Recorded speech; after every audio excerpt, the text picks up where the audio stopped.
প্রথম বাংলাদেশ আমার শেষ বাংলাদেশ।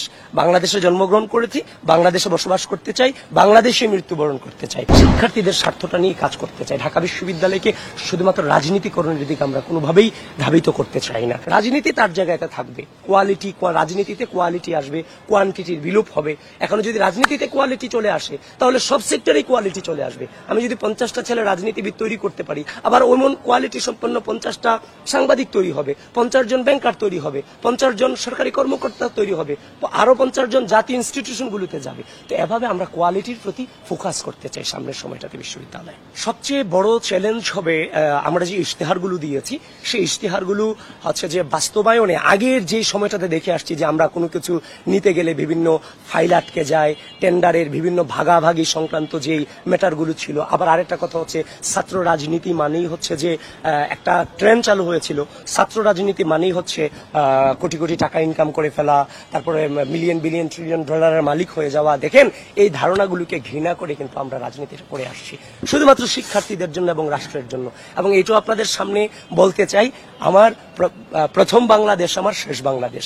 বাংলাদেশে জন্মগ্রহণ করেছি, বাংলাদেশে বসবাস করতে চাই, বাংলাদেশে মৃত্যুবরণ করতে চাই। সুতরাং এই বাংলাদেশকে সুন্দর সুস্থ পরিবেশ তৈরি করার জন্য, এবং এখন বাংলাদেশে বসবাস করতে হলে, মৃত্যুবরণ করতে হলে, কিংবা সুন্দর পরিবেশে থাকতে হইলে সেফলি আমাকে সৎ থাকতে হবে, আমাকে 2 নম্বরই করে থাকা যাবে না। সুতরাং আমরা সেটাকে ওন করি এবং ওই দিকেই রাজনৈতিক সংস্কৃতিটাকে ধাবিত করব। তো আপনি যেটা বললেন, ওই যে আটকে যায় যে সমস্যাগুলো আছে, এখন নেতৃত্ব যদি সৎ থাকে, আমি যেটা বিশ্বাস করি, নেতৃত্বের জায়গায় যদি নেতৃত্ব সৎ থাকে, সে যদি মনে করে যে আমি যেখানে ঢাকা বিশ্ববিদ্যালয়ের সকল শিক্ষার্থী আমাকে ওন করছে, গোটা বাংলাদেশের মানুষ আমাকে ওন করছে, তাহলে এই যে ভালোবাসাটা, এটা কি হাজার বিলিয়ন মিলিয়ন ট্রিলিয়ন ডলার দিয়ে এটা কিনা যাবে? যাবে না।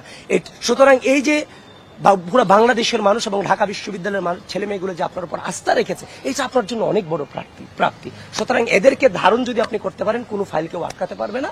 যেই বাজেট আপনার জন্য আসে সেই বাজেট পুরোপুরিভাবে যদি কার্যকর হয়, তাহলে কোনো সমস্যায় বিশ্ববিদ্যালয়ে থাকার কথা না। সে যেদিন হচ্ছে যে আমি আমার স্থগিতাদেশ আসলো নির্বাচন প্রক্রিয়ার মধ্য দিয়ে, সেদিন আমাকে তুলনামূলকভাবে আপনারা একটু ডিফারেন্ট স্টাইলে দেখেছেন। সেটা নিয়ে মোটামুটি অনেকেই হচ্ছে যে আমার একটু হচ্ছে যে আপনার প্রতিবাদী কণ্ঠস্বরটা একটু খুব কড়া ছিল। কারণ দেখেন, দীর্ঘ সময় ধরে গণতন্ত্র এবং ভোটাধিকারকে ফিরিয়ে আনবার জন্য চেষ্টা করে যাচ্ছি। যদি এই ডাকসু নির্বাচন যদি আবারও ষড়যন্ত্রের মুখোমুখি পড়ে, তাহলে জাতীয় নির্বাচনও তো ষড়যন্ত্রের মুখোমুখি পড়ার একটা সম্ভাবনা আছে। দিন শেষে কিন্তু ভাই আমাদের কনসার্ন কিন্তু রাষ্ট্র, আমাদের কনসার্ন কোনো গোষ্ঠী না, কোনো ব্যক্তির স্বার্থ আমাদের কিন্তু কনসার্ন না। তো সবকিছু মিলে সেদিন কিন্তু আমার প্রতিবাদী কণ্ঠস্বরটা ছিল খুবই হচ্ছে যে ধরে নিতে পারেন কর্কশ। কারণ আমরা এই জায়গাতে কম্প্রোমাইজ করব না।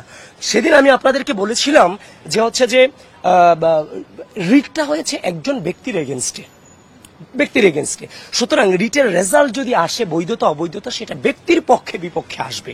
সেখানে পুরা নির্বাচন প্রক্রিয়াকে ইনক্লুড করার মানে আমার সেটা মনে হয়েছে, তৎক্ষণাৎই মনে হয়েছে সেটা একটা পরিকল্পিত ষড়যন্ত্র এবং বিশ্ববিদ্যালয়কে উত্তপ্ত করতে চায় বিভিন্ন পরাজিত শক্তিরা, এবং হচ্ছে যে আপনার হচ্ছে যে ফেসিবাদের যে অর্গানগুলো আছে, এরা সম্মিলিতভাবে এই ক্যাম্পাসকে অস্থিতিশীল করতে চায়। এটা আমি বারংবার বলে আসছি, এখনো বলছি, এবং খুব কনফিডেন্সের সাথে এটাও বলছি, যতই রিট করুক আর যতই যাই করুক, ডাকসু নির্বাচন 9 সেপ্টেম্বর অনুষ্ঠিত হতে যাচ্ছে। ওইটা নিয়ে আমাদের কোনো মাথা ব্যথার কারণ আছে বলে মনে করছি না।